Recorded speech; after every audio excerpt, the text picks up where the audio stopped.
Internet, welcome to Theory, the show whose episodes are almost as long as that Metal Gear Solid 3 ladder climb.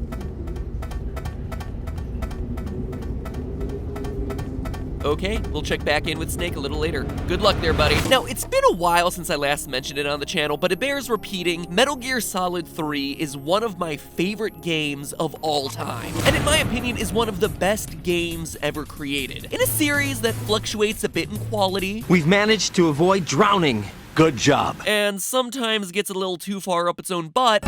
Lolly lule low. Lolly lule low. Lolly lule low.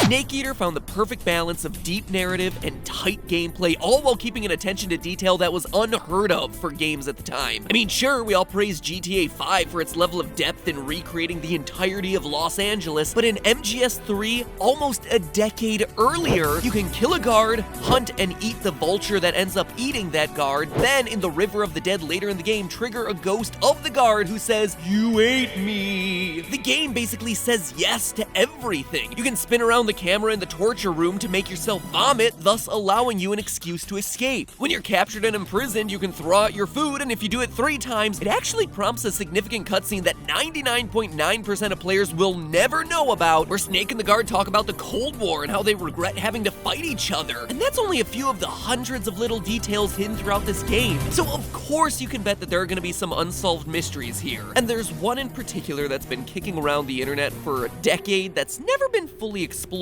That the game is just that, a game, a simulation. That you're not actually playing as Naked Snake going through his Virtuous mission back in 1964, but rather you're someone else playing through a recreation of the mission at a later date. Sounds impossible? Sounds too meta? Well, then you don't know Metal Gear. Raiden, turn the game console off right now. You'll ruin your eyes playing so close to the TV. So while Hideo Kojima's Death Stranding continues to leave us all in the dark, now is the perfect time to revisit his crowning masterpiece, to prove that one of the best games ever created is really just a game within a game. If you're not familiar with MGS3 or just need a quick refresher, I don't blame you, these games are complicated. So let me give you the essential information on what you need to know for today's theory. Snake Eater is supposedly set in 1964, smack dab in the middle of the Cold War between the US and Russia. It's the story of Naked Snake, voted most likely to succeed in his top secret CIA unit Force Operations X, or FOX for short. Things start to go downhill when Naked Snake gets sent to Russia with his mentor, the Boss, whose combat attire is so ridiculous not even I can come up with a theory as to how it's tactically advantageous. It's distracting, I guess. Anyway, the team is there to recover half of a fancy treasure map called the Philosopher's Legacy, in what the CIA name Operation Virtuous Mission. Virtual mission? Whoa, hey, you're getting ahead of me, Snake. Halfway through the mission, the Boss pulls a Benedict Arnold and defects to the Russian side. Awkward! Naked Snake gets stuck in the middle, with the heart-wrenching task of hunting down and killing his former mentor, which already sucks, but it gets even worse when he learns that she actually never betrayed her country, and that the US government has been giving her secret orders the entire time. So what are you, a triple agent? So basically, the Boss is like the best soldier ever, but ends up dying and being labeled as a traitor to her country because of the nature of this secret mission. And Naked Snake had to be the one to pull the trigger. Oh, that's even more awkward. Obviously, this gets Naked Snake to reevaluate his life decisions, taking on the name Big Boss. As well as the legendary soldier, the legendary mercenary. Hey, I said he was a good soldier, I never said that he was humble. So that's the long and short of the game. But why would anyone assume that you're not actually playing the role of Naked Snake and are instead playing the role of someone going through a virtual simulation of themselves playing as Naked Snake? Well, because Snake tells us in the opening seconds of the game. Here's Naked Snake getting his mission. Head of the CIA has finally given us the green light for the Virtuous Mission. Virtual mission?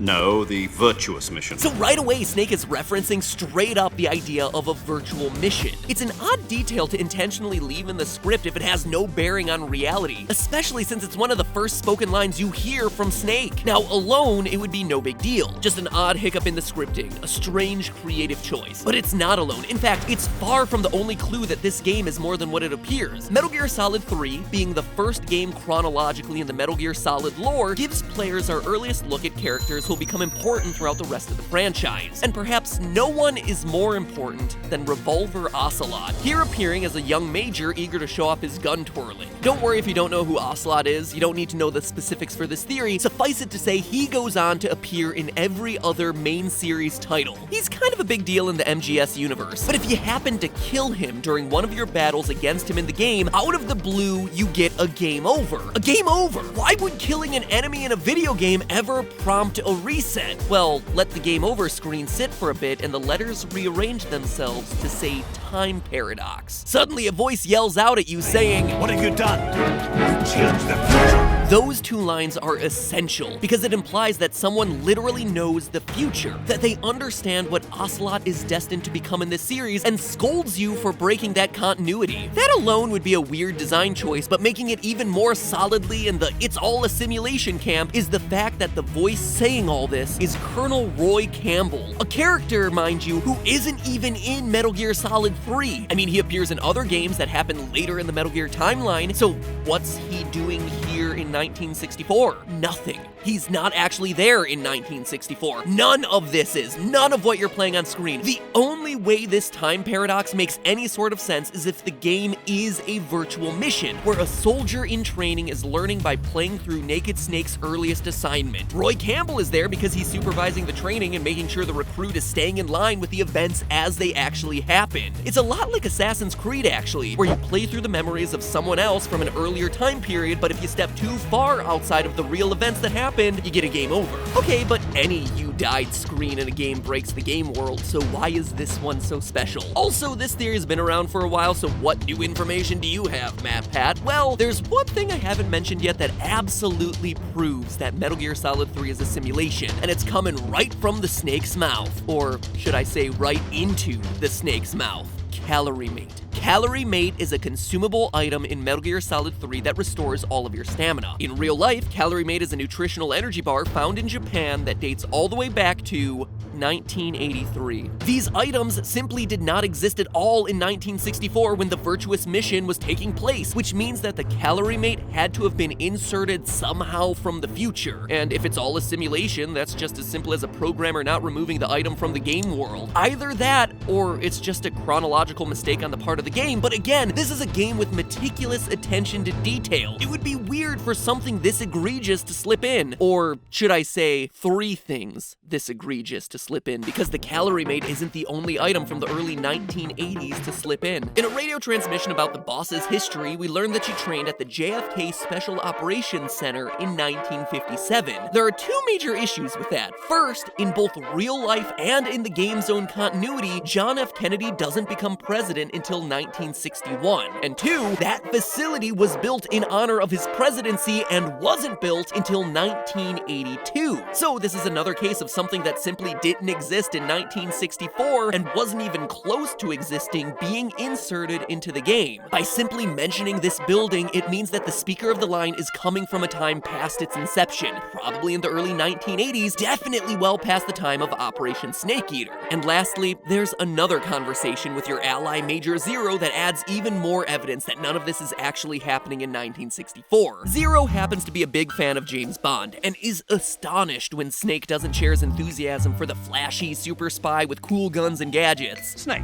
wouldn't you like to have a gun shaped like a pen? They cite it as From Russia with Love, a James Bond film from 1963, which would work with the timeline presented in the game, except the pen gun doesn't appear in that movie, or the novel it's based on. There's a book gun and a phone gun that only appear in the novel, but the pen gun doesn't appear until the movie Never Say Never Again, a James Bond film that came out in 1983. Positively shocking. Now, if you've been paying attention, you may have noticed that all of these anachronisms share one thing in common. They all center around the years 1982 and 1983, and I don't think that's a mistake. Again, Hideo Kojima doesn't take these sorts of things lightly, and the early 80s was a crucial point in the timeline for the Metal Gear story because it's here that we see the creation of a second big boss. Let me explain by fast-forwarding to Metal Gear Solid 5. Metal Gear Solid V. They changed it to Roman numerals now because it's classy. In this game, we learned that Naked Snake, now operating as Big Boss, has a target on his back and almost dies in a helicopter crash. A crash that results in him falling into a 9-year coma. While he's comatose, Major Zero, yeah, the same one who loves James Bond, takes another victim from that crash, a medic, and alters him to look, think, and act like Big Boss so that he can serve as a body double both physically and mentally. This body double gets the code name Venom Snake. So just to clarify, because obviously this gets confusing, Naked Snake from MGS3 becomes Big Boss. He's the original. Then in MGS-V, we learn about the creation of Venom Snake, a medic caught in a helicopter crash who's remade into a clone of Big Boss without him knowing. When Venom wakes up from his coma, he not only believes he's Big Boss, he's equipped with all the skills and memories of Big Boss. But how? We don't really know. The game explains it as Venom undergoing training while he's in a coma, and that's all we get. Somehow, Major Zero had to train a comatose man how to be Big Boss in every single way. And what better way could there be than by having him virtually relive Big Boss's most defining mission, i.e.,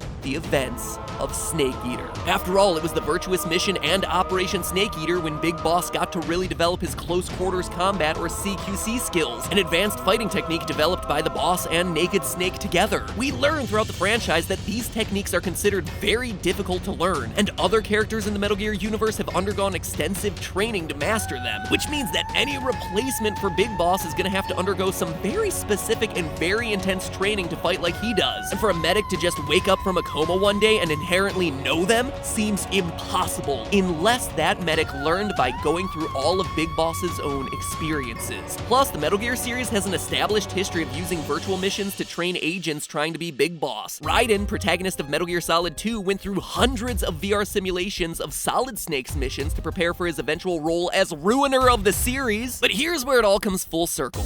Venom Snake wakes up from his coma and assumes the role of Big Boss in the year 1984, the year after Calorie Mate and Never Say Never Again, and 2 years after the JFK Center was finished being built, which means that all of those anachronisms in MGS3 would make sense in the timeline we're creating. Thus, we have two stories that complete each other. The oddities and anachronisms of MGS3 are explained away because it's just a virtual mission taking place in the 1980s as a comatose medic is trained into the identity of the Big Boss, in the process filling one huge plot hole from MGS-V. But hey, that's just— oh, wait a minute, I almost forgot. Hey Snake, how you doing with that ladder? So our episodes are longer than the ladder climb. But hey, that's just a theory. A game theory. Thanks for watching. Snake! Snake!